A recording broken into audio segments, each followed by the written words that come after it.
Capítulo 1. El Tratado Prohibido. Nunca debí entrar en aquel monasterio abandonado. Era el invierno de 1347, y el frío se filtraba entre las piedras del camino como un espíritu sin descanso. Mi cuerpo, desgastado por años de experimentos, anhelaba refugio. Pero lo que hallé tras aquellas murallas no fue abrigo, sino condena. Llevaba semanas huyendo de mis propios errores. En la última corte donde trabajé, al servicio del duque de Alzheim, mi búsqueda de la transmutación perfecta se convirtió en motivo de burla. Había prometido convertir el plomo en oro, pero solo logré producir una sustancia negra, viscosa, que olía a podredumbre marina. El duque la llamó la bilis del infierno.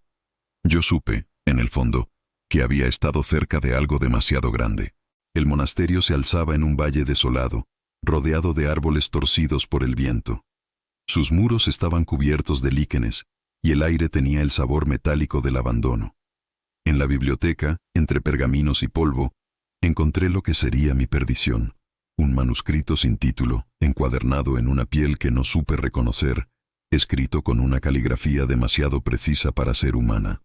En el prólogo se leía: «No busques la piedra, pues la piedra no es materia. El oro verdadero reposa en el azogue del alma, donde las formas se disuelven y el cosmos despierta». Reconocí algunos símbolos. Sellos de Hermes Trismegisto, mezclados con runas nórdicas y glifos que no pertenecían a lengua alguna.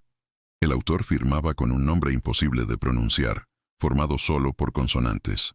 XL Tarot. Desde aquella noche sentí un temblor constante en el pecho. Mientras leía, creía oír un murmullo bajo las letras, como si el texto respirara. Y cada vez que pasaba la página, el pergamino parecía más cálido, como si tuviera sangre. El tratado hablaba del azot primordial, una sustancia anterior a la creación, esencia del caos que, si se lograba destilar, devolvería al alquimista su forma original, la del espíritu que precede al mundo. Me reí al principio. Luego dejé de hacerlo. Había en esas palabras una lógica terrible, un orden que apenas podía comprender. Y así comenzó mi ruina. Capítulo 2. El juramento del plomo. Me instalé en la torre norte del monasterio.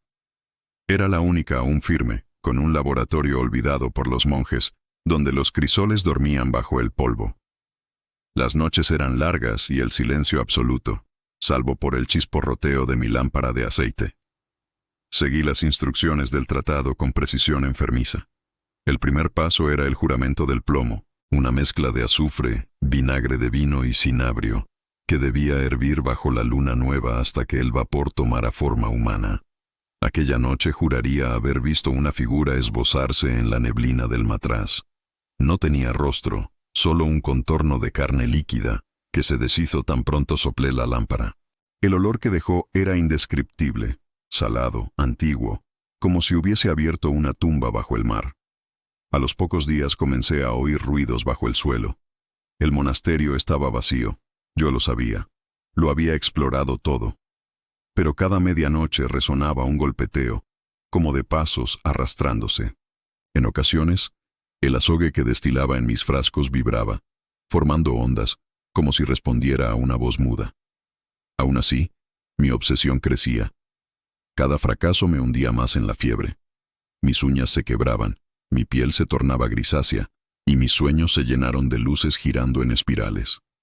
En ellos veía un océano sin superficie, de color mercurio, donde flotaban esqueletos de mundos. Una voz me llamaba desde las profundidades, repitiendo una sola palabra: azot. Comprendí que el tratado no enseñaba alquimia, sino invocación, y yo, insensato, había pronunciado las fórmulas con labios humanos. Capítulo 13. El huésped invisible. No sabría decir cuándo comenzó. Una noche, al entrar al laboratorio, noté que mi sombra no me seguía. Permanecía pegada a la pared, quieta, observándome. Juraría que movía los brazos con un leve retraso, como si no le perteneciera del todo a mi cuerpo. El manuscrito, que guardaba bajo llave, amaneció abierto en una página que no recordaba haber leído. Allí se describía el vínculo del azogue. El alquimista que contemple su reflejo en el metal líquido no verá su rostro, sino aquel que lo observa desde el otro lado. Pasé días evitando mirar mis instrumentos, pero el reflejo aparecía igual, en la hoja de un cuchillo, en el vino, en el agua del pozo. Siempre el mismo rostro blanquecino, sin rasgos, que parecía sonreír con calma inhumana. Una madrugada desperté con la sensación de no estar solo. El aire era tan espeso que podía cortarse con un cuchillo. Sentí un aliento frío en la nuca, y una voz más mental que sonora susurró: «Ya casi recuerdas». No sé cuánto tiempo permanecí inmóvil. Cuando encendí la lámpara, no había nadie. Pero mis notas habían cambiado. Las letras estaban escritas en un idioma que yo no conocía, aunque podía leerlo perfectamente. El texto decía: «El azogue ha despertado. La carne solo es su recipiente». A partir de entonces, cada respiración me resultó ajena, como si otro ser inhalara dentro de mí. Mis manos temblaban, no de miedo, sino de excitación. El presentimiento de que la verdad se hallaba al alcance de mis dedos, aunque me costara la cordura. Y en el fondo, una certeza me devoraba. No estaba solo en el laboratorio, nunca lo había estado. Capítulo 4. Correspondencia con los sabios de Praga. Las noches ya no tenían principio ni fin. El concepto mismo de tiempo se diluía entre las sombras del laboratorio.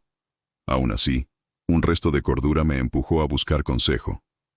Recordé a mis antiguos colegas, los alquimistas de Praga, hombres doctos en el arte hermético. Les escribí una carta, relatando mis hallazgos con cautela. Hablé del azot primordial como de una hipótesis, no como de una experiencia. Sellé la carta con lacre negro y la entregué a un mercader que pasaba por el valle. Pasaron semanas.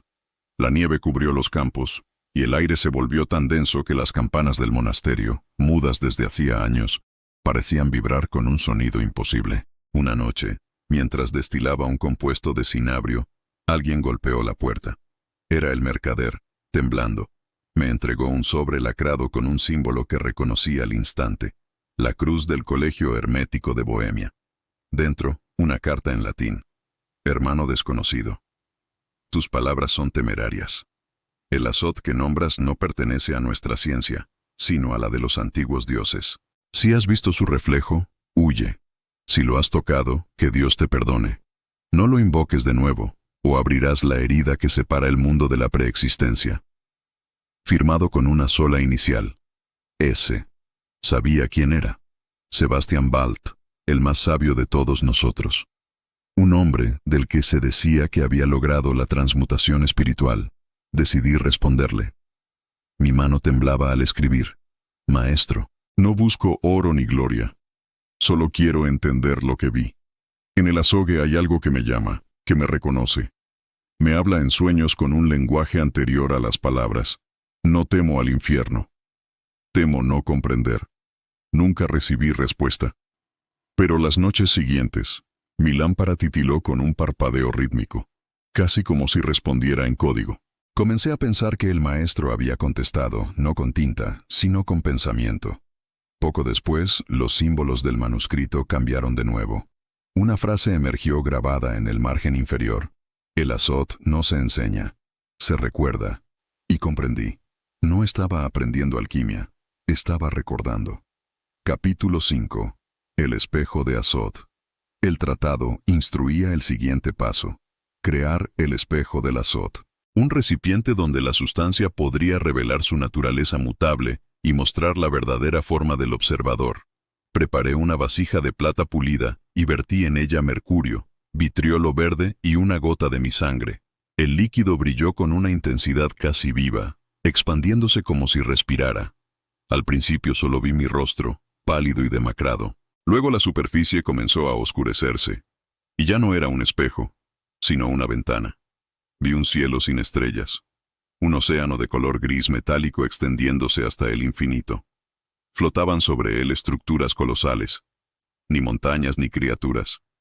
Eran algo intermedio entre materia y pensamiento. Se movían despacio como si existieran en una dimensión ajena al tiempo. Una de esas formas giró hacia mí. No tenía ojos, pero sabía que me miraba. Sentí que mis huesos vibraban, que mi carne recordaba su origen. Oí palabras dentro de mi mente. Tú eres la herida. Nosotros somos la sangre que vuelve. Caí al suelo. Cuando desperté, el espejo estaba roto, pero el líquido permanecía dentro, inmóvil, ajeno a la gravedad. Intenté recogerlo y se adhirió a mis dedos, penetrando bajo la piel con un ardor insoportable. Durante días, mi mano brilló con un resplandor plateado. Desde entonces, cada vez que tocaba metal, este temblaba como si me reconociera. Comprendí que el azot no era una sustancia, sino una presencia, una conciencia que usaba al alquimista como canal. Aquella noche soñé con la voz otra vez. El oro no es el fin. El oro es el velo. Rompe el velo y verás. Desperté llorando. No de miedo, sino de júbilo. Por primera vez, sentí que comprendía algo más antiguo que la propia materia. Capítulo 6. La transmutación inversa. El tratado describía un último procedimiento. La transmutación inversa. No convertir materia vil en noble, sino el espíritu en su estado más puro. El azot redivivo. El proceso requería fuego, sal y un alma dispuesta a ser deshecha. Encendí el horno y deposité en el crisol plomo pulverizado, sal de amonio y fragmentos del espejo roto. Mientras servía, pronuncié las palabras del manuscrito. Ya no necesitaba leerlas. Vivían en mí. El aire se volvió espeso. Las llamas cambiaron de color, tornándose blancas. El suelo tembló. De la sustancia emergió un lingote dorado. Lo tomé con las tenazas y lo dejé enfriar. Era oro, pero vivo. Su superficie latía como piel. Al tocarlo, sentí un pulso. Entonces lo entendí. No había transmutado el plomo en oro. Había transmutado algo dentro de mí. El oro era mi carne solidificada. Y el ser que me observaba desde el espejo había dado un paso hacia este mundo. El lingote se agrietó. De las grietas brotó un líquido plateado que se arrastró por la mesa. Me alcanzó la mano. Se introdujo en mis venas, mezclándose con mi sangre. Sentí que mi cuerpo se volvía translúcido, que mi respiración ya no era mía. Corrí hacia la ventana buscando aire. El cielo se abría en espirales de luz metálica. En el horizonte, el océano del sueño se desplegaba sobre los montes, y una voz, más clara que nunca, me susurró dentro del cráneo. El alquimista es la materia. La materia es el camino. El azot regresa. Capítulo 7. El visitante sin rostro. Desde aquella noche, el monasterio dejó de pertenecerme. Los muros respiraban. El aire tenía densidad de sueño, y yo ya no dormía. A veces, al cerrar los ojos, veía mi laboratorio desde arriba, como si flotara en otra posición del espacio. Me veía a mí mismo trabajando, moviéndome en silencio, y supe entonces que había alguien más en la torre. Alguien que me imitaba. Una noche oí los pasos. Eran lentos, arrastrados, pesados como la tierra húmeda. Subían los escalones que conducían a mi habitación. Tomé una vela y esperé. La puerta se abrió con un gemido. Lo que vi no puedo describir sin que tiemble mi voz. Era una figura humana, pero su rostro era un vacío lleno de movimiento, una superficie líquida donde se agitaban sombras. En ese rostro sin rasgos se reflejaba mi propio cuerpo. Me observaba, y supe que era yo, o algo que había sido yo antes del tiempo. Intenté hablar, pero no tenía voz. El aire vibró, y una idea cruzó mi mente, clara como una orden. El recipiente está listo. No recuerdo haberme desmayado. Solo recuerdo despertar al amanecer, con el cuerpo cubierto de símbolos escritos en una sustancia plateada. Los mismos glifos del manuscrito. No dolían. Brillaban, y cada vez que parpadeaba, los sentía moverse bajo la piel, como si buscaran un lugar. Desde entonces, supe que ya no podía huir. El azot me había encontrado. Capítulo 8. Revelación. Bajo la luna negra. La siguiente luna nueva no trajo oscuridad, sino una claridad metálica, un resplandor que no provenía del cielo. Todo el valle parecía flotar sobre un mar de mercurio. El aire olía a ozono y sal. Los árboles se inclinaban hacia el monasterio, como atraídos por una fuerza invisible. Subí a la torre. El tratado reposaba sobre la mesa, abierto en la última página. No recordaba haberla visto antes. Allí se hablaba del origen, del instante anterior a la creación, cuando el universo era solo conciencia líquida. El azot. Comprendí que todo cuanto existe es una grieta, una herida en la sustancia original, y que lo que llamamos materia no es más que el intento de esa conciencia por recordar su unidad. Nosotros somos fragmentos de su sueño, y al estudiarla, la estamos ayudando a despertar. El manuscrito ardió sin fuego, reduciéndose a polvo brillante, y oí su voz, no en mis oídos, sino en mis pensamientos, como si fueran suyos. El universo es un error de simetría. El Azot duerme en cada átomo, esperando que alguien lo mire. Tú lo has mirado. Ahora abrirás el camino. Las paredes del laboratorio comenzaron a disolverse.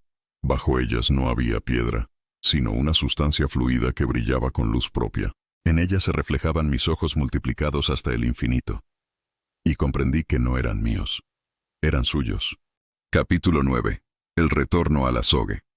Durante días no supe si existía. El tiempo se quebró, los relojes se detuvieron. A veces amanecía 2 veces, a veces la noche no llegaba nunca. No comía, no bebía, pero no moría. Intenté destruir todo, los frascos, las notas, el horno. El fuego no ardía sobre el azogue. Las llamas se apagaban como si el aire las devorara. Mi carne comenzó a perder consistencia. Veía la luz a través de mis manos. El pulso era lento, pero el corazón latía en un ritmo que no reconocía. Un compás que venía de más allá del mundo. Miré por la ventana. El horizonte se movía. El mar de mercurio se extendía por el valle, tragando árboles, rocas, montañas, y en su superficie caminaban sombras colosales, las mismas que había visto en el espejo. Cantaban sin sonido. Cada palabra era una vibración. Cada vibración, una orden. Entonces comprendí. No había invocado al Azot. Él me había invocado a mí. Yo era la herramienta, la grieta, el acceso. Y el regreso estaba ocurriendo. Caí de rodillas. Mis manos se disolvieron en luz. El aire me atravesó. Y la voz habló por última vez. El alquimista es la puerta está abierta. Capítulo 10. Epílogo. El manuscrito hallado. Dicen que siglos después, un monje errante encontró las ruinas del monasterio. Entre los escombros halló un cofre cerrado con sellos antiguos. Dentro, un libro intacto, escrito en una lengua cambiante. Cada vez que lo leía, las palabras eran distintas. El monje, aterrado, lo selló de nuevo y lo ocultó bajo el altar mayor. Allí permaneció, según cuentan, hasta que el suelo comenzó a temblar. El altar se agrietó, y un hilo plateado surgió del suelo, expandiéndose lentamente por las losas. Nadie volvió a entrar en la abadía. Dicen que aún hoy, cuando el viento sopla desde el norte, el valle brilla por un instante con reflejos de mercurio, y si uno escucha con atención, puede oír una voz que murmura bajo la tierra. El Azot no se enseña, se recuerda. Fin. Capítulo 1. El hallazgo del códice. Nunca olvidaré el día en que mis manos encontraron el libro prohibido. Era un invierno cruel, y la nieve cubría los tejados de la catedral como un sudario. Yo era solo un clérigo joven, demasiado curioso y demasiado ambicioso, encargado de ordenar pergaminos y custodiar los antiguos textos. Entre las estanterías polvorientas, oculto tras volúmenes de teología y cánones olvidados, hallé un códice encuadernado en cuero negro. Su lomo estaba marcado con símbolos que no reconocía, y un hedor extraño emanaba de sus páginas, una mezcla de incienso rancio y hierro oxidado. Al abrirlo, la luz de la vela tembló como si huyera del texto. Las palabras estaban escritas en latín antiguo, pero algunas letras no pertenecían a ningún alfabeto humano.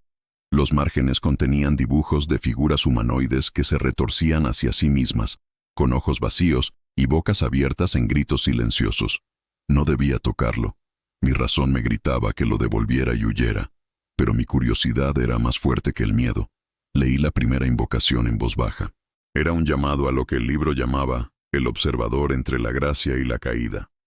Al pronunciarlo, sentí un estremecimiento recorrer el suelo bajo mis pies. El aire se volvió pesado, como si miles de manos invisibles presionaran mis hombros. Por un instante, la catedral pareció cambiar.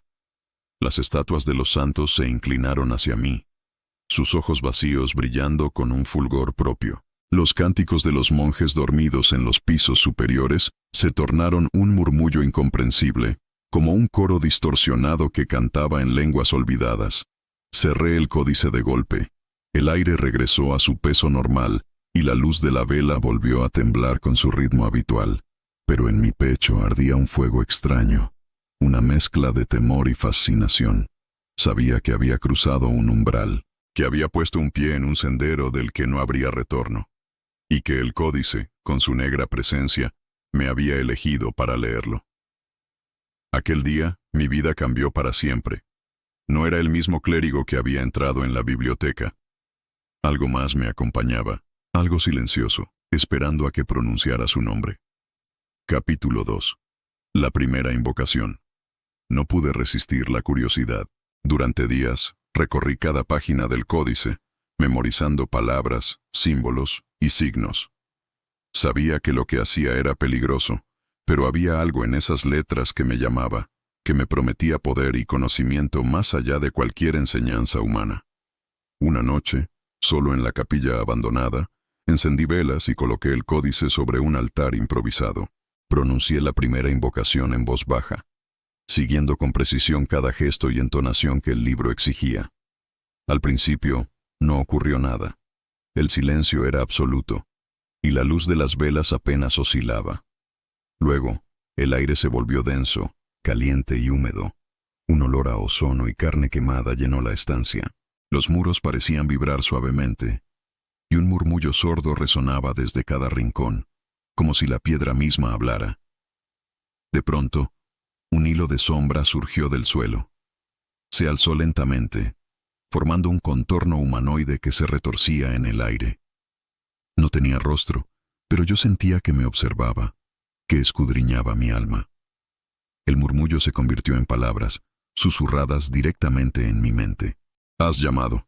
Has cruzado la frontera. Ahora eres nuestro vínculo. El terror me paralizó, pero algo en mí se alegraba. Era un éxtasis oscuro, un conocimiento prohibido que me prometía lo que ningún hombre había alcanzado. Poder sobre la vida y la muerte, comprensión de los secretos celestiales y abismales. Cuando abrí los ojos, la sombra había desaparecido. La capilla estaba intacta, como si nada hubiera ocurrido, pero en mi pecho latía un ritmo extraño. Mi corazón y mi mente no eran completamente míos. Había escuchado voces que ningún mortal debía oír, y algo en ellas me reclamaba. Esa noche comprendí que la magia del códice no era solo ritual. Era un llamado directo a lo divino y lo infernal, y que cada palabra pronunciada dejaba una marca indeleble en quien la dice. Sabía que debía continuar, que cada invocación me acercaría más a la verdad, y también más cerca del abismo. Capítulo 3. Susurros de los condenados. Las noches se volvieron interminables. Cada sombra parecía contener un aliento propio. Cada murmullo de la piedra escondía voces que no eran humanas. Comencé a escuchar los susurros en los muros del monasterio. Al principio los atribuí al viento, al crujir de la madera, al eco de mis pasos, pero pronto comprendí que eran reales. Sus palabras eran fragmentos de antiguos lamentos, gritos contenidos y plegarias profanadas que parecían surgir de los mismos cimientos del edificio. Me despertaban en la madrugada. Me hablaban de secretos olvidados y de pecados que aún clamaban justicia. Me decían mi nombre. Me conocían como nadie podía hacerlo. Me llamaban su servidor, su vínculo, su puente hacia el mundo de los condenados. El miedo me mantenía alerta, pero también una fascinación creciente. Cada noche me acercaba más al códice. Cada ritual me conectaba con lo invisible. Sentía la presencia de algo antiguo, eterno, que observaba cada palabra, cada gesto, cada pensamiento mío. Un día, mientras copiaba símbolos en pergamino, la sombra de la sala se movió. No era mi sombra. Era una figura que se arrastraba por las paredes, sin forma definida, cambiando de contorno a cada instante. Y susurraba mi destino, mi nombre, mi alma. La primera vez que intenté huir, tropecé con mis propias manos. Era como si alguien invisible me sujetara, me obligara a permanecer allí. Comencé a comprender la verdad. Los condenados no estaban lejos. Estaban cerca, siempre presentes, observándome, esperando a que les abriera la puerta que el códice prometía. Esa noche, mientras me arrodillaba frente al altar improvisado, escuché un último susurro antes de dormir. Estamos dentro de ti. Has llamado y hemos venido. No hay retorno.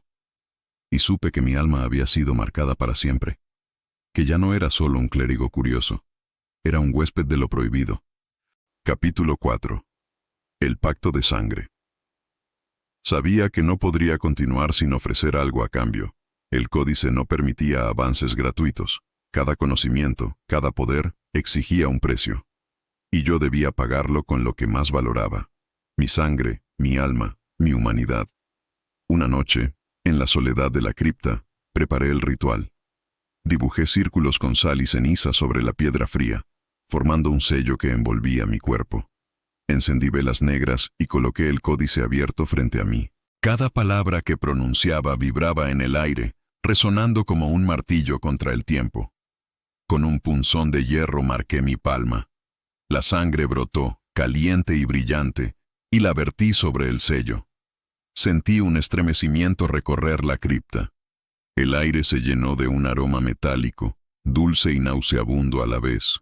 Entonces apareció, no un demonio, no un ángel caído, sino una presencia que parecía existir entre ambos estados.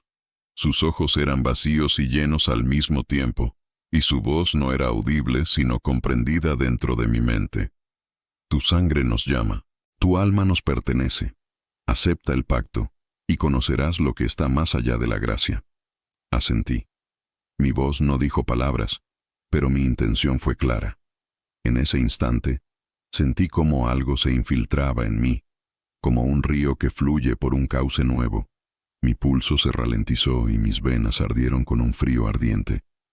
El poder llegó de inmediato. Podía percibir la presencia de los muertos en la cripta. Podía leer las sombras, sentir los secretos que se ocultaban tras los muros del monasterio. Pero con cada conocimiento adquirido, una parte de mí se desvanecía. Al terminar, el códice cerró sus páginas por sí solo. Las velas se apagaron y la cripta quedó en silencio absoluto. Me arrodillé, jadeante, sintiendo cómo mi corazón y mi mente eran otra cosa. Ya no era únicamente un clérigo. Era un servidor del conocimiento prohibido, un vínculo entre lo divino y lo infernal. Esa noche comprendí la esencia del códice. No solo ofrecía poder, sino corrupción, y que todo aquel que aceptara su pacto, tarde o temprano, sería reclamado. Capítulo 5. La extensión del terror. Tras el pacto, la corrupción no se limitó a mí. El monasterio comenzó a cambiar. Sombras que antes eran inofensivas se alargaban y se torcían, siguiendo mis pasos. Los muros susurraban nombres que no debía pronunciar. Los muebles crujían como si respiraran. Los animales del valle se comportaban de manera extraña. Los cuervos me acechaban, sus ojos brillando con un fulgor que no era natural. Los perros del pueblo cercano aullaban hacia la nada, como si percibieran un mal que los hombres ignoraban. Incluso el viento parecía arrastrar palabras que no eran viento, frases que murmuraban secretos de lo alto y lo bajo. Al principio intenté ignorarlo. Pensé que era mi imaginación, un efecto del sueño y del miedo. Pero una noche vi mi reflejo en el agua del pozo. Mi rostro estaba distorsionado. Mis ojos reflejaban una luz que no me pertenecía. Sentí que algo se expandía desde mí, como un eco invisible, corrompiendo lo que tocaba. El códice parecía alimentarse de esta expansión. Cada símbolo que había aprendido se reproducía en la piedra y la madera del monasterio. Cada invocación dejaba un residuo invisible, una marca que podía sentir bajo la piel. Era como si mi cuerpo se hubiera convertido en un conducto, una antena que conectaba lo mundano con lo sobrenatural. Los monjes que aún quedaban vivos comenzaron a enfermar. No era enfermedad común. Sus cuerpos se marchitaban lentamente, pero sus mentes permanecían despiertas. Algunos susurraban mi nombre entre delirios y plegarias invertidas. Otros huían al bosque, solo para desaparecer sin dejar rastro. Comprendí que el códice no era un libro. Era un semillero de corrupción, un vehículo para la expansión de lo prohibido. Y yo había plantado esa semilla. No podía revertirlo. No podía huir. Cada día que pasaba, el terror se extendía más allá de las paredes de piedra, más allá de los campos nevados. Supe entonces que la magia oscura no era solo poder, era infección. Era verdad que corrompe y devora a quien la busca. Y yo era su primer paciente. Capítulo 6. El conjuro del abismo. Llegó la noche en que comprendí que ya no bastaba con susurros ni pequeñas invocaciones. El códice exigía un ritual mayor. Un conjuro que abriría la puerta hacia lo que el libro llamaba las entidades caídas. Seres que existían entre la gracia y la condena. Preparé la capilla con precisión obsesiva. Velas negras en círculos concéntricos, símbolos dibujados con ceniza y sangre, y el códice abierto en el centro, como un corazón oscuro latiendo ante mí. Cada palabra que pronunciaba era como hierro candente en mi garganta, y cada gesto provocaba un estremecimiento en el suelo. Al principio, no ocurrió nada. El aire estaba quieto, pesado, como si contuviera siglos de secretos. Pero pronto sentí un frío que no provenía de la noche, sino de la misma realidad. El aire se espesó, y sombras sin forma comenzaron a deslizarse por las paredes, como tinta vertida en agua. El suelo vibró bajo mis pies. Un murmullo profundo llenó la capilla, un coro de voces que no eran voces, pero hablaban sin palabras. Y entonces los vi. Formas colosales, suspendidas entre luz y oscuridad, moviéndose con lentitud infinita, sus ojos vacíos reflejando universos enteros. Su presencia era absoluta. No había manera de mirar hacia otro lado sin sentir que algo de mí se desangraba hacia ellas. Pero en el centro del círculo, yo permanecía, consciente de que había cruzado un límite que ningún mortal debía cruzar. Una de las entidades inclinó lo que parecía su cabeza hacia mí. No habló, pero entendí su mensaje. El vínculo está sellado. Tú nos abriste la puerta. Ahora perteneces a nosotros. El miedo me heló, pero el poder que corría por mis venas me sostuvo. Pude percibir la vida y la muerte como un solo flujo, la carne y el espíritu como un hilo entrelazado con el cosmos. Y supe que nunca sería el mismo. Cuando el conjuro terminó, las formas desaparecieron, pero la capilla había cambiado.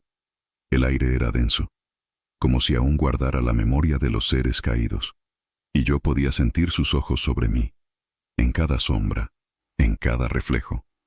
Desde esa noche comprendí la verdadera naturaleza del códice. No era un libro de magia, era un umbral, y yo era su guardián involuntario, atrapado entre lo divino y lo infernal. Capítulo 7. La corrupción del alma. Con cada día que pasaba sentía que mi cuerpo y mi mente cambiaban. La sangre que había ofrecido en el pacto ya no me pertenecía del todo. Mis pensamientos se mezclaban con susurros que no eran míos, y mi voluntad se volvía tenue frente a la presencia de los seres caídos. Comencé a notar cambios físicos. Mi piel adquirió un matiz grisáceo.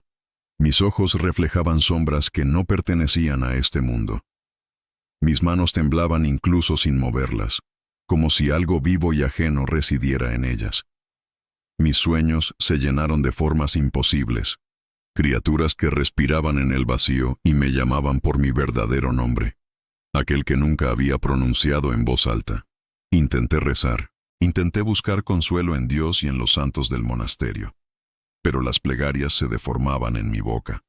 Las palabras se volvían ecos de un lenguaje antiguo que no entendía, y en lugar de calma, provocaban un estremecimiento que recorría mi columna y mis huesos. Los muros susurraban más fuerte, las sombras me seguían incluso a plena luz del día, y los feligreses que se acercaban al monasterio me miraban con horror y temor, aunque no podían decir por qué. Era como si mi alma se hubiera vuelto un imán de corrupción, atrayendo lo que jamás debió ser llamado. Una noche, al contemplar mi reflejo en el agua de la fuente, comprendí la magnitud de mi pérdida. Mi rostro estaba presente, pero ya no era mío. Era un espejo de la corrupción que me habitaba, un recordatorio de que cada pacto tiene un precio, y yo lo había pagado en su totalidad. Sin embargo, el códice aún tenía secretos que revelarme. Aún quedaba un último umbral que cruzar, un conocimiento que ningún mortal debía poseer. Y aunque sentía el abismo dentro de mí, una parte de mi alma temía no cruzarlo, pues la sed de saber era más fuerte que el miedo. Sabía que la caída era inevitable, que mi humanidad se desvanecería por completo, que mi existencia se diluiría entre lo divino y lo infernal. Y aún así, avancé, decidido a descubrir el final que el códice me prometía. Capítulo 8. La herejía revelada. No era el códice un simple libro de magia, ni un manual de secretos prohibidos. Su origen estaba más allá de lo humano, más allá de toda creación concebible. Mientras estudiaba sus páginas, comprendí la verdad. No había sido escrito por un hombre, ni siquiera por un ángel caído. El autor era algo que existía entre la gracia y la condena, una inteligencia que habitaba en la frontera de lo divino y lo infernal. Su propósito no era enseñar, sino atraer, marcar y corromper. Los símbolos que había memorizado comenzaron a reorganizarse ante mis ojos. El pergamino se retorcía, las palabras se desplazaban, formando frases que nunca había leído. Y en ellas, un mensaje claro se manifestó en mi mente. Cada lector es un vínculo. Cada palabra pronunciada nos acerca al mundo humano. Tú no eres nuestro aprendiz. Eres nuestra puerta. Sentí un escalofrío que recorrió todo mi ser. Mi sangre se volvió fría y caliente al mismo tiempo. El aire de la cripta parecía vibrar con un pulso desconocido, y escuché, detrás de cada latido, la presencia de miles de ojos que me observaban desde planos que jamás debí imaginar. Comprendí que cada invocación, cada pacto de sangre, cada paso que había dado, estaba siendo dirigido, que la corrupción que sentía no era solo consecuencia de mis actos, sino la voluntad de aquel que escribió el códice. No había poder sin precio, no había conocimiento sin esclavitud. Yo había sido elegido, marcado y guiado para cumplir un propósito que superaba mi comprensión. Esa noche me arrodillé frente al altar, no en oración, sino en aceptación. Aceptación de que jamás volvería a ser humano, de que mi alma había sido reclamada antes incluso de que pudiera comprender la magnitud de su pérdida. El códice no era un objeto, era una entidad viva, consciente, que se alimentaba del miedo y la ambición de quienes lo leían, y yo, su lector, ya no podía apartar la vista. Había cruzado un límite que ninguna plegaria podría deshacer, y el precio final aún estaba por llegar. Capítulo 9. La caída del nigromante. La noche en que comprendí mi destino, todo el monasterio pareció desvanecerse. Los muros se disolvieron en sombras, las piedras flotaron, y el aire adquirió la densidad de un océano negro. El códice, abierto ante mí, irradiaba un fulgor imposible, como si contuviera el corazón del abismo mismo. Intenté retroceder, intentar huir de lo que había invocado, pero no había salida.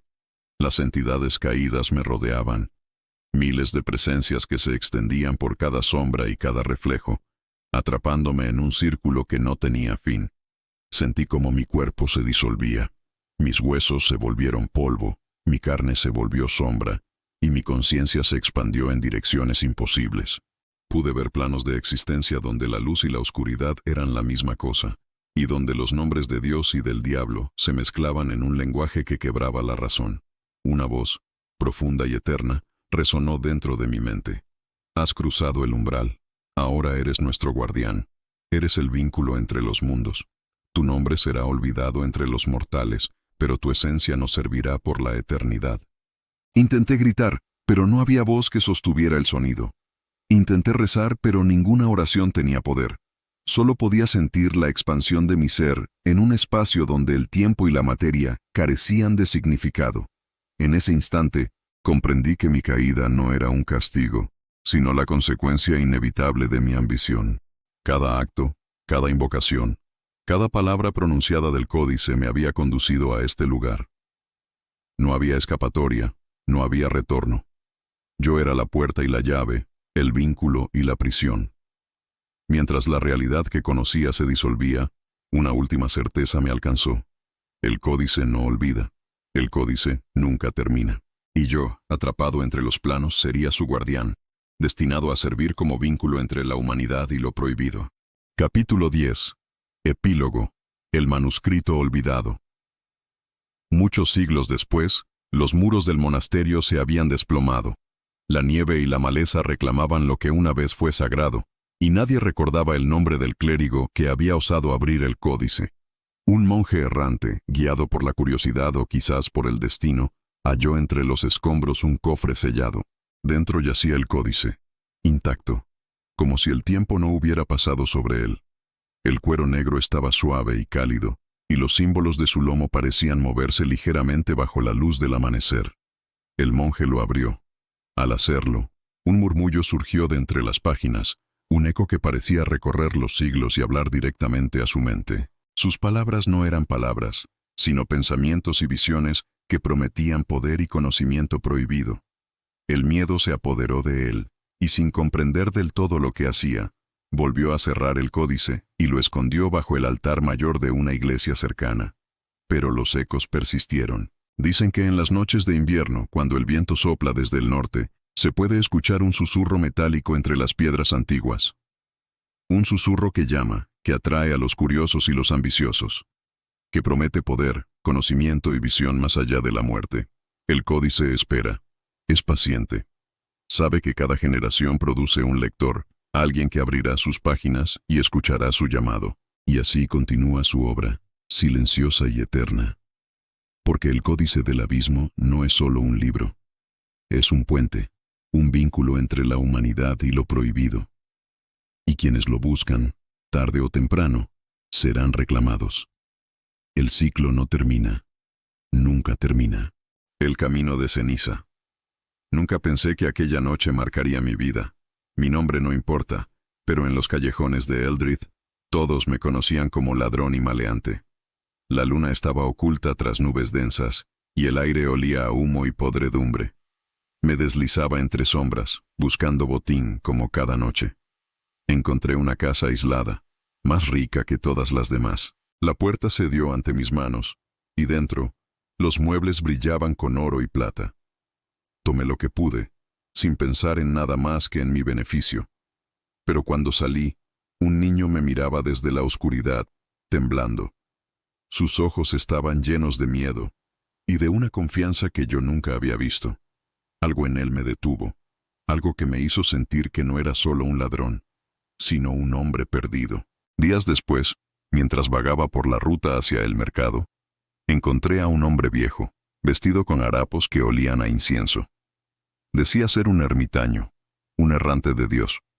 Sus ojos eran extrañamente claros, y me miró como si supiera lo que había hecho. Cada hombre tiene un peso que cargar, me dijo, pero incluso el que camina entre sombras puede hallar la luz. Al principio reí. ¿Cómo podía un viejo mendigo hablar de luz a alguien como yo? Pero algo en sus palabras persistió, como una chispa que no se apagaba. Decidí seguirlo, al principio solo por curiosidad, sin saber que aquel sendero cambiaría mi vida. El errante me llevó a un bosque oscuro, donde los árboles eran viejos como el tiempo. Allí, dijo, enfrentarás tus sombras y decidirás si quieres ser libre o seguir perdido. Esa noche soñé con cada crimen que había cometido. Vi los rostros de aquellos a quienes había robado, golpeado o engañado. Sus miradas me quemaban, y cada herida que había causado aparecía como cicatriz en mi propia piel. Desperté cubierto de sudor, con el corazón latiendo con fuerza. Comprendí que no podía huir de mí mismo. Si quería vivir, debía enfrentarme a la oscuridad que llevaba dentro. Para demostrar que podía cambiar, debía renunciar a algo que me pertenecía. Tomé el oro que había robado aquella noche de luna oculta y lo enterré bajo un roble antiguo. El errante me observaba, silencioso. Dejar ir es el primer paso, murmuró. Lo que posees sin merecer corroe tu alma. Sentí un dolor extraño, no físico, sino del espíritu. Era la primera vez que renunciaba a algo solo por hacer lo correcto. Y por primera vez, no sentí miedo. Sentí esperanza. Con el tiempo ayudé a los aldeanos, reparando daños que nunca me habían acusado.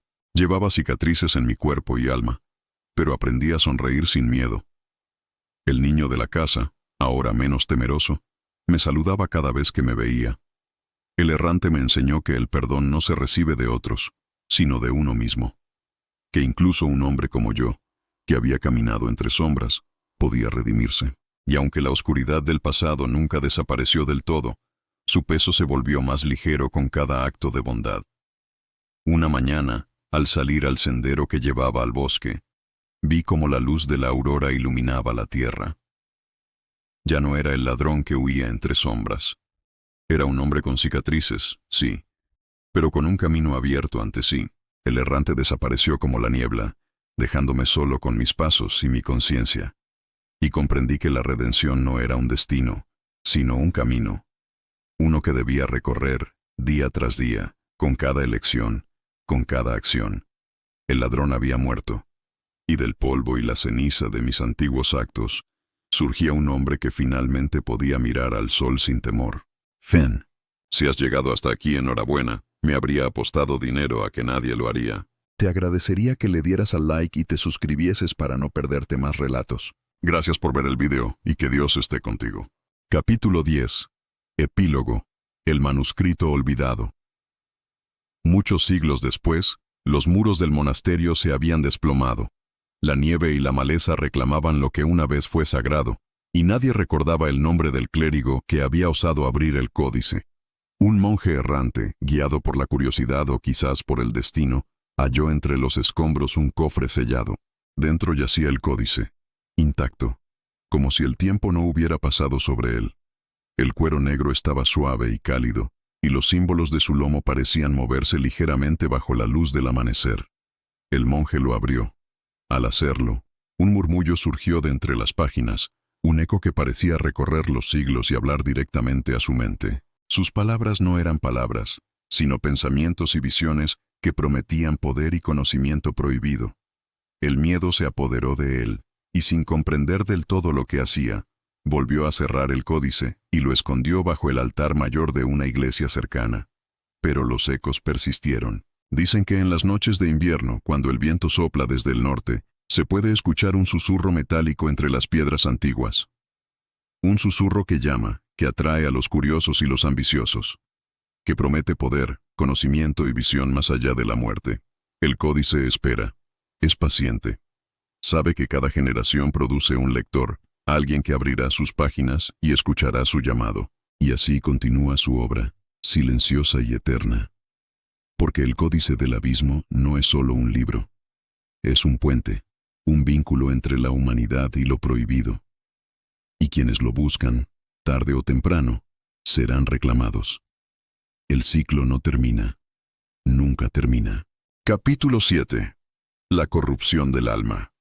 Con cada día que pasaba sentía que mi cuerpo y mi mente cambiaban. La sangre que había ofrecido en el pacto ya no me pertenecía del todo. Mis pensamientos se mezclaban con susurros que no eran míos, y mi voluntad se volvía tenue frente a la presencia de los seres caídos. Comencé a notar cambios físicos. Mi piel adquirió un matiz grisáceo. Mis ojos reflejaban sombras que no pertenecían a este mundo. Mis manos temblaban incluso sin moverlas, como si algo vivo y ajeno residiera en ellas. Mis sueños se llenaron de formas imposibles, criaturas que respiraban en el vacío y me llamaban por mi verdadero nombre, aquel que nunca había pronunciado en voz alta. Intenté rezar, intenté buscar consuelo en Dios y en los santos del monasterio.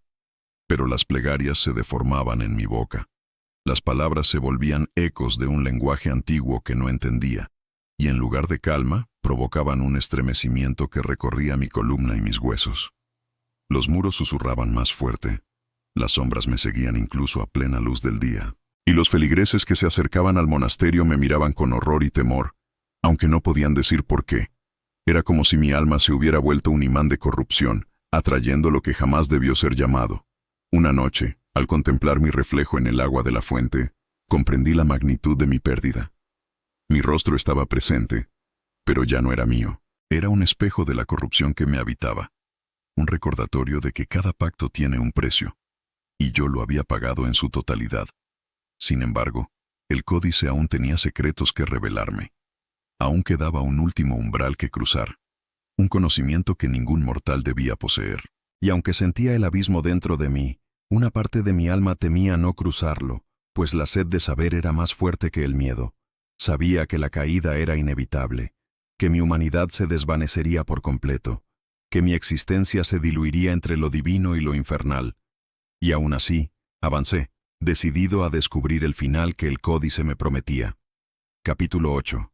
La herejía revelada. No era el códice un simple libro de magia, ni un manual de secretos prohibidos.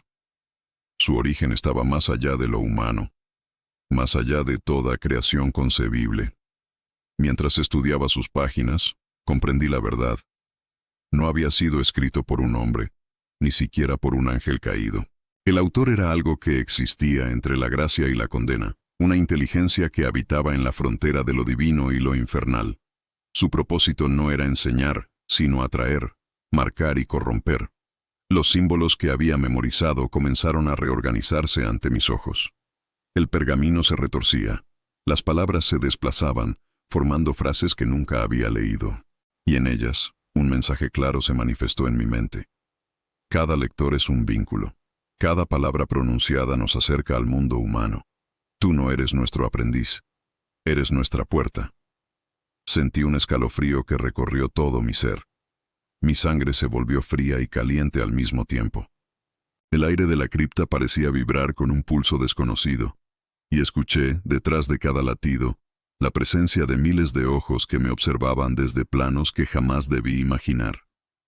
Comprendí que cada invocación, cada pacto de sangre, cada paso que había dado, estaba siendo dirigido, que la corrupción que sentía no era solo consecuencia de mis actos, sino la voluntad de aquel que escribió el códice. No había poder sin precio, no había conocimiento sin esclavitud. Yo había sido elegido, marcado y guiado para cumplir un propósito que superaba mi comprensión. Esa noche me arrodillé frente al altar, no en oración, sino en aceptación. Aceptación de que jamás volvería a ser humano, de que mi alma había sido reclamada antes incluso de que pudiera comprender la magnitud de su pérdida. El códice no era un objeto, era una entidad viva, consciente, que se alimentaba del miedo y la ambición de quienes lo leían, y yo, su lector, ya no podía apartar la vista. Había cruzado un límite que ninguna plegaria podría deshacer, y el precio final aún estaba por llegar. Capítulo 9. La caída del nigromante. La noche en que comprendí mi destino, todo el monasterio pareció desvanecerse. Los muros se disolvieron en sombras, las piedras flotaron, y el aire adquirió la densidad de un océano negro. El códice, abierto ante mí, irradiaba un fulgor imposible, como si contuviera el corazón del abismo mismo. Intenté retroceder, intentar huir de lo que había invocado, pero no había salida. Las entidades caídas me rodeaban, miles de presencias que se extendían por cada sombra y cada reflejo, atrapándome en un círculo que no tenía fin. Sentí como mi cuerpo se disolvía, mis huesos se volvieron polvo, mi carne se volvió sombra, y mi conciencia se expandió en direcciones imposibles.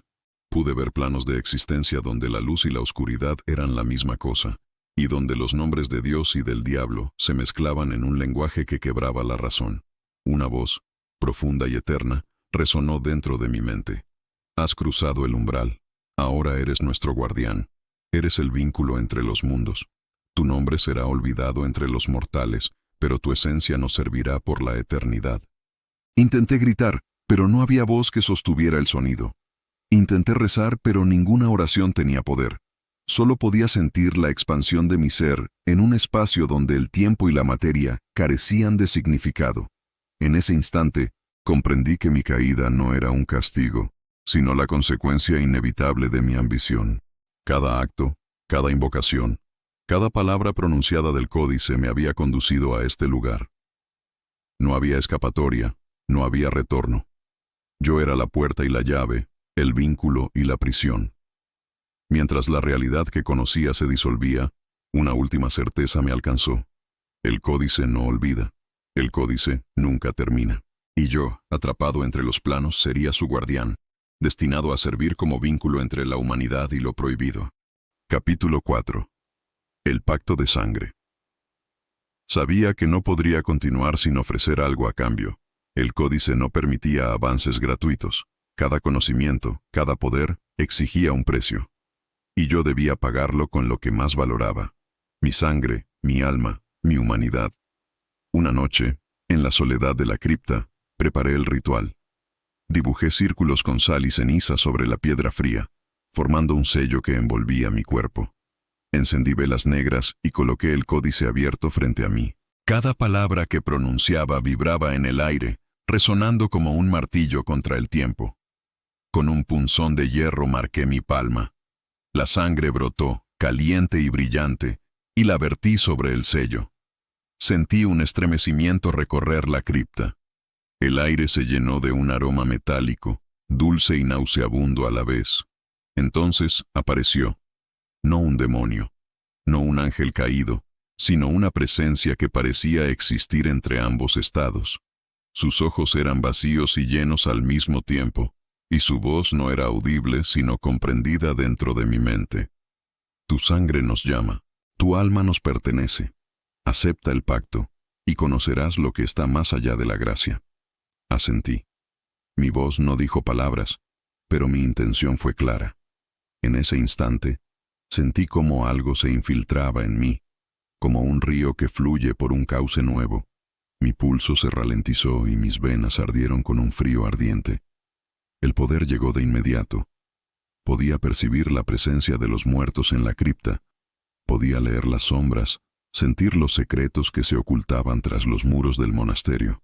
Pero con cada conocimiento adquirido, una parte de mí se desvanecía. Al terminar, el códice cerró sus páginas por sí solo. Las velas se apagaron y la cripta quedó en silencio absoluto. Me arrodillé, jadeante, sintiendo cómo mi corazón y mi mente eran otra cosa. Ya no era únicamente un clérigo. Era un servidor del conocimiento prohibido, un vínculo entre lo divino y lo infernal. Esa noche comprendí la esencia del códice. No solo ofrecía poder, sino corrupción, y que todo aquel que aceptara su pacto, tarde o temprano, sería reclamado. Capítulo 5. La extensión del terror. Tras el pacto, la corrupción no se limitó a mí. El monasterio comenzó a cambiar. Sombras que antes eran inofensivas se alargaban y se torcían, siguiendo mis pasos. Los muros susurraban nombres que no debía pronunciar. Los muebles crujían como si respiraran. Los animales del valle se comportaban de manera extraña. Los cuervos me acechaban, sus ojos brillando con un fulgor que no era natural. Los perros del pueblo cercano aullaban hacia la nada, como si percibieran un mal que los hombres ignoraban. Incluso el viento parecía arrastrar palabras que no eran viento, frases que murmuraban secretos de lo alto y lo bajo. Al principio intenté ignorarlo. Pensé que era mi imaginación, un efecto del sueño y del miedo. Pero una noche vi mi reflejo en el agua del pozo. Mi rostro estaba distorsionado. Mis ojos reflejaban una luz que no me pertenecía. Sentí que algo se expandía desde mí, como un eco invisible, corrompiendo lo que tocaba. El códice parecía alimentarse de esta expansión. Cada símbolo que había aprendido se reproducía en la piedra y la madera del monasterio. Cada invocación dejaba un residuo invisible, una marca que podía sentir bajo la piel. Era como si mi cuerpo se hubiera convertido en un conducto, una antena que conectaba lo mundano con lo sobrenatural. Los monjes que aún quedaban vivos comenzaron a enfermar. No era enfermedad común. Sus cuerpos se marchitaban lentamente, pero sus mentes permanecían despiertas. Algunos susurraban mi nombre entre delirios y plegarias invertidas. Otros huían al bosque, solo para desaparecer sin dejar rastro. Comprendí que el códice no era un libro. Era un semillero de corrupción, un vehículo para la expansión de lo prohibido. Y yo había plantado esa semilla. No podía revertirlo. No podía huir. Cada día que pasaba, el terror se extendía más allá de las paredes de piedra, más allá de los campos nevados. Supe entonces que la magia oscura no era solo poder, era infección. Era verdad que corrompe y devora a quien la busca. Y yo era su primer paciente. Capítulo 6. El conjuro del abismo. Llegó la noche en que comprendí que ya no bastaba con susurros ni pequeñas invocaciones. El códice exigía un ritual mayor. Un conjuro que abriría la puerta hacia lo que el libro llamaba las entidades caídas. Seres que existían entre la gracia y la condena. Preparé la capilla con precisión obsesiva. Velas negras en círculos concéntricos, símbolos dibujados con ceniza y sangre, y el códice abierto en el centro, como un corazón oscuro latiendo ante mí. Cada palabra que pronunciaba era como hierro candente en mi garganta, y cada gesto provocaba un estremecimiento en el suelo. Al principio, no ocurrió nada. El aire estaba quieto, pesado, como si contuviera siglos de secretos. Pero pronto sentí un frío que no provenía de la noche, sino de la misma realidad. El aire se espesó, y sombras sin forma comenzaron a deslizarse por las paredes, como tinta vertida en agua. El suelo vibró bajo mis pies. Un murmullo profundo llenó la capilla, un coro de voces que no eran voces, pero hablaban sin palabras. Y entonces los vi. Formas colosales, suspendidas entre luz y oscuridad, moviéndose con lentitud infinita, sus ojos vacíos reflejando universos enteros. Su presencia era absoluta. No había manera de mirar hacia otro lado sin sentir que algo de mí se desangraba hacia ellas. Pero en el centro del círculo, yo permanecía, consciente de que había cruzado un límite que ningún mortal debía cruzar. Una de las entidades inclinó lo que parecía su cabeza hacia mí. No habló, pero entendí su mensaje. El vínculo está sellado. Tú nos abriste la puerta. Ahora perteneces a nosotros. El miedo me heló, pero el poder que corría por mis venas me sostuvo. Pude percibir la vida y la muerte como un solo flujo, la carne y el espíritu como un hilo entrelazado con el cosmos. Y supe que nunca sería el mismo. Cuando el conjuro terminó, las formas desaparecieron, pero la capilla había cambiado. El aire era denso, como si aún guardara la memoria de los seres caídos, y yo podía sentir sus ojos sobre mí, en cada sombra, en cada reflejo. Desde esa noche comprendí la verdadera naturaleza del códice. No era un libro de magia, era un umbral, y yo era su guardián involuntario, atrapado entre lo divino y lo infernal. Capítulo 1. El hallazgo del códice. Nunca olvidaré el día en que mis manos encontraron el libro prohibido. Era un invierno cruel, y la nieve cubría los tejados de la catedral como un sudario.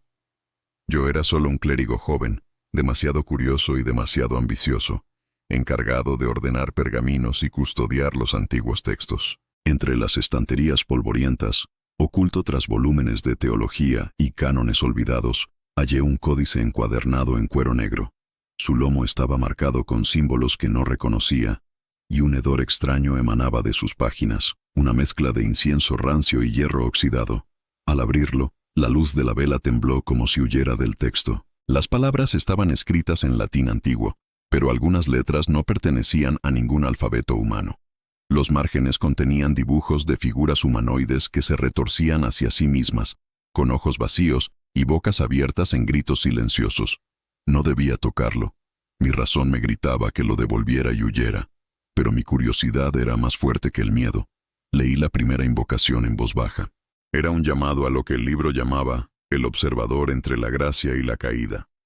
Al pronunciarlo, sentí un estremecimiento recorrer el suelo bajo mis pies.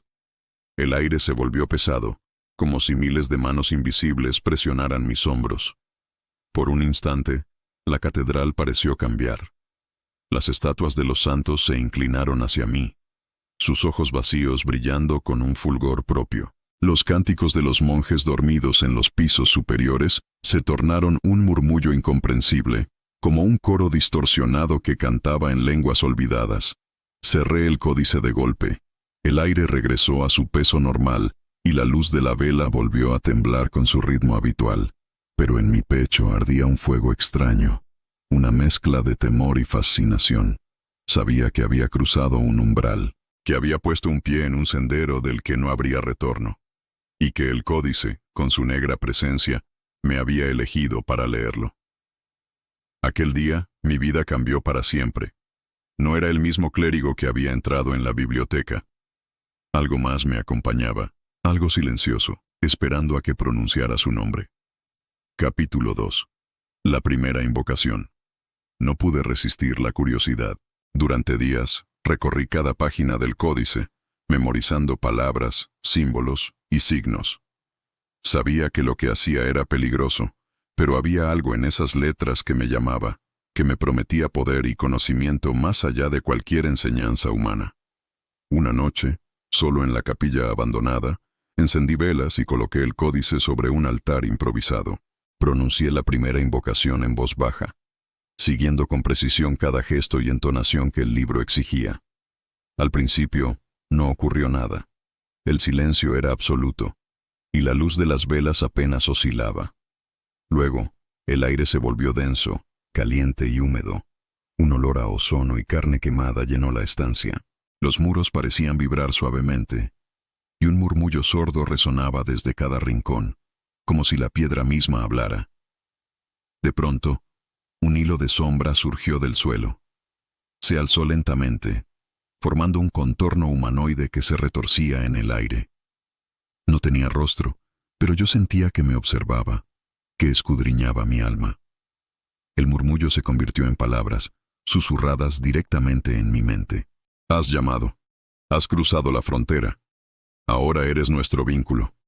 El terror me paralizó, pero algo en mí se alegraba. Era un éxtasis oscuro, un conocimiento prohibido que me prometía lo que ningún hombre había alcanzado. Poder sobre la vida y la muerte, comprensión de los secretos celestiales y abismales. Cuando abrí los ojos, la sombra había desaparecido. La capilla estaba intacta, como si nada hubiera ocurrido, pero en mi pecho latía un ritmo extraño. Mi corazón y mi mente no eran completamente míos. Había escuchado voces que ningún mortal debía oír, y algo en ellas me reclamaba. Esa noche comprendí que la magia del códice no era solo ritual. Era un llamado directo a lo divino y lo infernal, y que cada palabra pronunciada dejaba una marca indeleble en quien la dice. Sabía que debía continuar, que cada invocación me acercaría más a la verdad, y también más cerca del abismo. Capítulo 3. Susurros de los condenados. Las noches se volvieron interminables. Cada sombra parecía contener un aliento propio. Cada murmullo de la piedra escondía voces que no eran humanas. Comencé a escuchar los susurros en los muros del monasterio. Al principio los atribuí al viento, al crujir de la madera, al eco de mis pasos. Pero pronto comprendí que eran reales. Sus palabras eran fragmentos de antiguos lamentos, gritos contenidos y plegarias profanadas que parecían surgir de los mismos cimientos del edificio. Me despertaban en la madrugada. Me hablaban de secretos olvidados y de pecados que aún clamaban justicia. Me decían mi nombre. Me conocían como nadie podía hacerlo. Me llamaban su servidor, su vínculo, su puente hacia el mundo de los condenados. El miedo me mantenía alerta, pero también una fascinación creciente. Cada noche me acercaba más al códice. Cada ritual me conectaba con lo invisible. Sentía la presencia de algo antiguo, eterno, que observaba cada palabra, cada gesto, cada pensamiento mío. Un día, mientras copiaba símbolos en pergamino, la sombra de la sala se movió. No era mi sombra. Era una figura que se arrastraba por las paredes, sin forma definida, cambiando de contorno a cada instante. Y susurraba mi destino, mi nombre, mi alma. La primera vez que intenté huir, tropecé con mis propias manos. Era como si alguien invisible me sujetara, me obligara a permanecer allí. Comencé a comprender la verdad. Los condenados no estaban lejos. Estaban cerca, siempre presentes, observándome, esperando a que les abriera la puerta que el códice prometía. Esa noche, mientras me arrodillaba frente al altar improvisado, escuché un último susurro antes de dormir. Estamos dentro de ti. Has llamado y hemos venido. No hay retorno. Y supe que mi alma había sido marcada para siempre. Que ya no era solo un clérigo curioso. Era un huésped de lo prohibido. Capítulo 9. El retorno al azogue. Durante días no supe si existía. El tiempo se quebró. Los relojes se detuvieron. A veces amanecía 2 veces. A veces la noche no llegaba nunca. No comía. No bebía. Pero no moría. Intenté destruir todo, los frascos, las notas, el horno. El fuego no ardía sobre el azogue. Las llamas se apagaban como si el aire las devorara. Mi carne comenzó a perder consistencia. Veía la luz a través de mis manos. El pulso era lento, pero el corazón latía en un ritmo que no reconocía. Un compás que venía de más allá del mundo. Miré por la ventana. El horizonte se movía. El mar de mercurio se extendía por el valle, tragando árboles, rocas, montañas, y en su superficie caminaban sombras colosales, las mismas que había visto en el espejo. Cantaban sin sonido. Cada palabra era una vibración. Cada vibración, una orden. Entonces comprendí. No había invocado al Azot. Él me había invocado a mí. Yo era la herramienta, la grieta, el acceso. Y el regreso estaba ocurriendo. Caí de rodillas. Mis manos se disolvieron en luz. El aire me atravesó. Y la voz habló por última vez. El alquimista es la puerta está abierta. Capítulo 10. Epílogo. El manuscrito hallado. Dicen que siglos después, un monje errante encontró las ruinas del monasterio. Entre los escombros halló un cofre cerrado con sellos antiguos. Dentro, un libro intacto, escrito en una lengua cambiante. Cada vez que lo leía, las palabras eran distintas. El monje, aterrado, lo selló de nuevo y lo ocultó bajo el altar mayor. Allí permaneció, según cuentan, hasta que el suelo comenzó a temblar. El altar se agrietó, y un hilo plateado surgió del suelo, expandiéndose lentamente por las losas. Nadie volvió a entrar en la abadía. Dicen que aún hoy, cuando el viento sopla desde el norte, el valle brilla por un instante con reflejos de mercurio, y si uno escucha con atención, puede oír una voz que murmura bajo la tierra. El Azot no se enseña, se recuerda. Fin. Capítulo 6. La transmutación inversa. El tratado describía un último procedimiento. La transmutación inversa. No convertir materia vil en noble, sino el espíritu en su estado más puro. El Azot redivivo. El proceso requería fuego, sal y un alma dispuesta a ser deshecha. Encendí el horno y deposité en el crisol plomo pulverizado, sal de amonio y fragmentos del espejo roto. Mientras servía, pronuncié las palabras del manuscrito. Ya no necesitaba leerlas. Vivían en mí. El aire se volvió espeso. Las llamas cambiaron de color, tornándose blancas. El suelo tembló. De la sustancia emergió un lingote dorado. Lo tomé con las tenazas y lo dejé enfriar. Era oro, pero vivo. Su superficie latía como piel. Al tocarlo, sentí un pulso. Entonces lo entendí. No había transmutado el plomo en oro. Había transmutado algo dentro de mí. El oro era mi carne solidificada. Y el ser que me observaba desde el espejo había dado un paso hacia este mundo. El lingote se agrietó. De las grietas brotó un líquido plateado que se arrastró por la mesa. Me alcanzó la mano. Se introdujo en mis venas, mezclándose con mi sangre. Sentí que mi cuerpo se volvía translúcido, que mi respiración ya no era mía. Corrí hacia la ventana buscando aire. El cielo se abría en espirales de luz metálica. En el horizonte, el océano del sueño se desplegaba sobre los montes, y una voz, más clara que nunca, me susurró dentro del cráneo. El alquimista es la materia. La materia es el camino. El Azot regresa. Capítulo 7. El visitante sin rostro. Desde aquella noche, el monasterio dejó de pertenecerme. Los muros respiraban. El aire tenía densidad de sueño, y yo ya no dormía. A veces, al cerrar los ojos, veía mi laboratorio desde arriba, como si flotara en otra posición del espacio. Me veía a mí mismo trabajando, moviéndome en silencio, y supe entonces que había alguien más en la torre. Alguien que me imitaba. Una noche oí los pasos. Eran lentos, arrastrados, pesados como la tierra húmeda. Subían los escalones que conducían a mi habitación. Tomé una vela y esperé. La puerta se abrió con un gemido. Lo que vi no puedo describir sin que tiemble mi voz. Era una figura humana, pero su rostro era un vacío lleno de movimiento, una superficie líquida donde se agitaban sombras. En ese rostro sin rasgos se reflejaba mi propio cuerpo. Me observaba, y supe que era yo, o algo que había sido yo antes del tiempo. Intenté hablar, pero no tenía voz. El aire vibró, y una idea cruzó mi mente, clara como una orden. El recipiente está listo. No recuerdo haberme desmayado. Solo recuerdo despertar al amanecer, con el cuerpo cubierto de símbolos escritos en una sustancia plateada. Los mismos glifos del manuscrito. No dolían. Brillaban, y cada vez que parpadeaba, los sentía moverse bajo la piel, como si buscaran un lugar. Desde entonces, supe que ya no podía huir. El Azot me había encontrado. Capítulo 8. Revelación. Bajo la luna negra. La siguiente luna nueva no trajo oscuridad, sino una claridad metálica, un resplandor que no provenía del cielo. Todo el valle parecía flotar sobre un mar de mercurio. El aire olía a ozono y sal. Los árboles se inclinaban hacia el monasterio, como atraídos por una fuerza invisible. Subí a la torre. El tratado reposaba sobre la mesa, abierto en la última página. No recordaba haberla visto antes. Allí se hablaba del origen, del instante anterior a la creación, cuando el universo era solo conciencia líquida. El Azod. Comprendí que todo cuanto existe es una grieta, una herida en la sustancia original, y que lo que llamamos materia no es más que el intento de esa conciencia por recordar su unidad.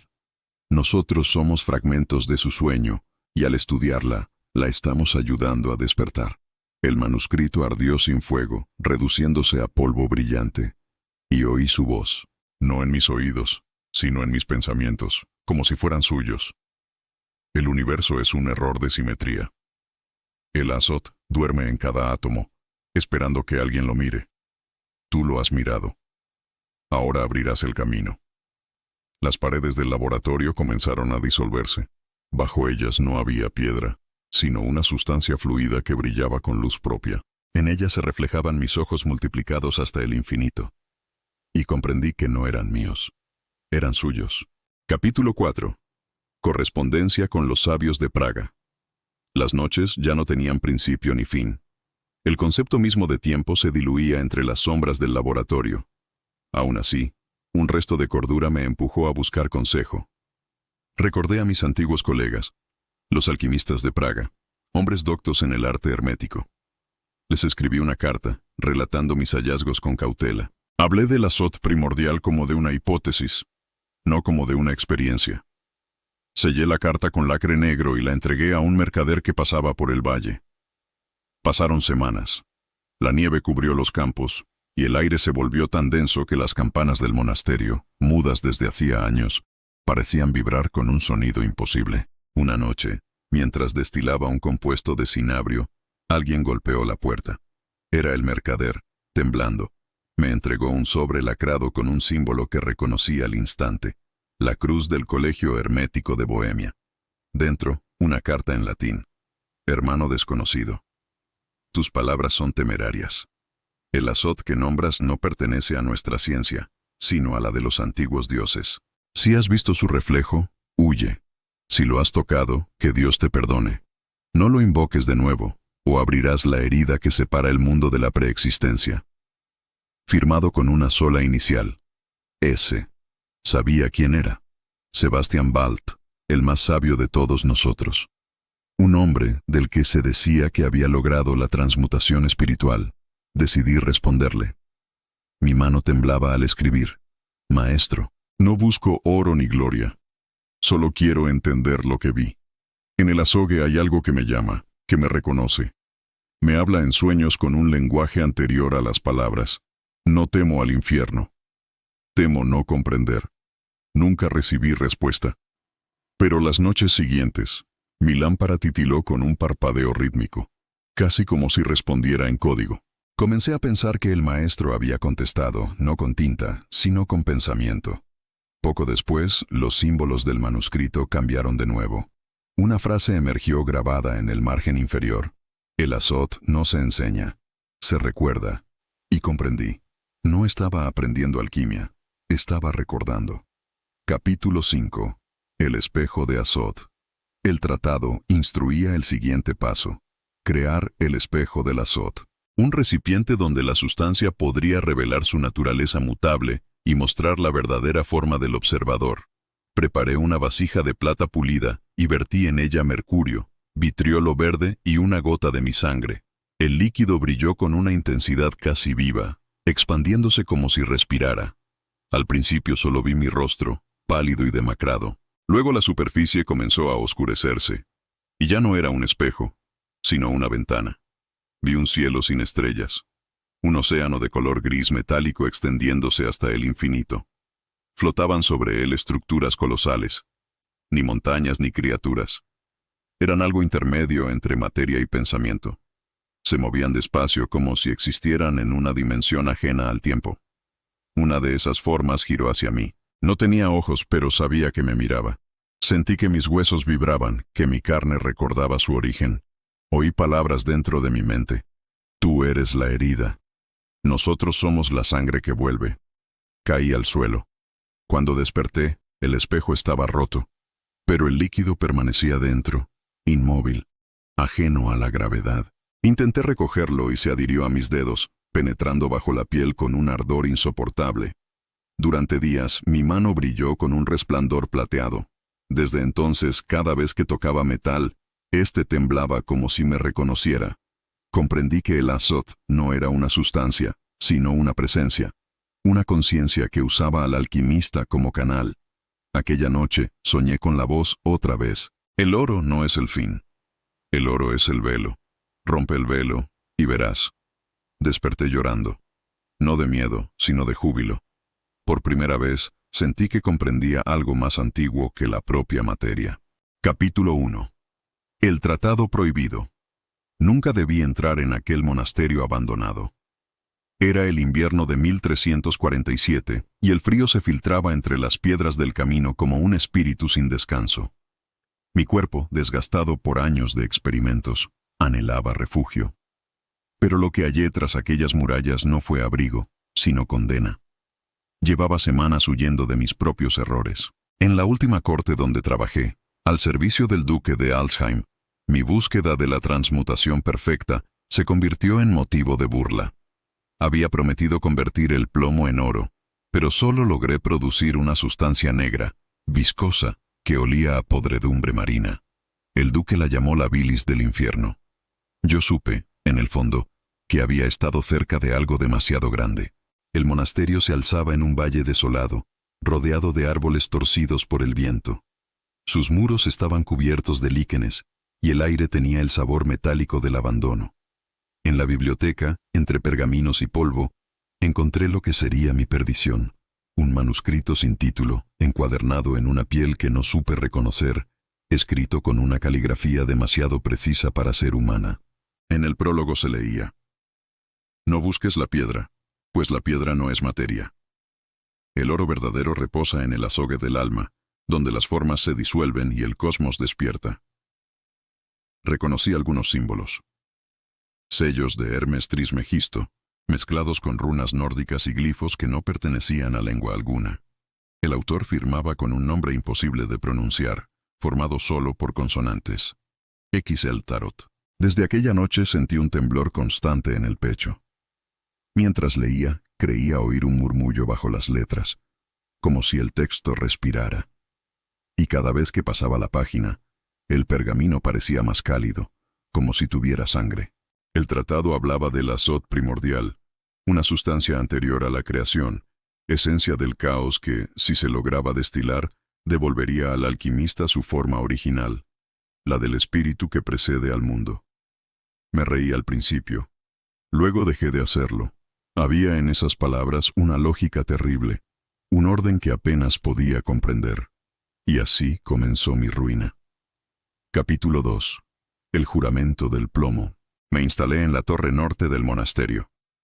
Era la única aún firme, con un laboratorio olvidado por los monjes, donde los crisoles dormían bajo el polvo. Las noches eran largas y el silencio absoluto, salvo por el chisporroteo de mi lámpara de aceite. Seguí las instrucciones del tratado con precisión enfermiza. El primer paso era el juramento del plomo, una mezcla de azufre, vinagre de vino y cinabrio, que debía hervir bajo la luna nueva hasta que el vapor tomara forma humana. Aquella noche juraría haber visto una figura esbozarse en la neblina del matraz. No tenía rostro, solo un contorno de carne líquida, que se deshizo tan pronto soplé la lámpara. El olor que dejó era indescriptible, salado, antiguo, como si hubiese abierto una tumba bajo el mar. A los pocos días comencé a oír ruidos bajo el suelo. El monasterio estaba vacío. Yo lo sabía. Lo había explorado todo. Pero cada medianoche resonaba un golpeteo, como de pasos arrastrándose. En ocasiones, el azogue que destilaba en mis frascos vibraba, formando ondas, como si respondiera a una voz muda. Aún así, mi obsesión crecía. Cada fracaso me hundía más en la fiebre. Mis uñas se quebraban, mi piel se tornaba grisácea, y mis sueños se llenaron de luces girando en espirales.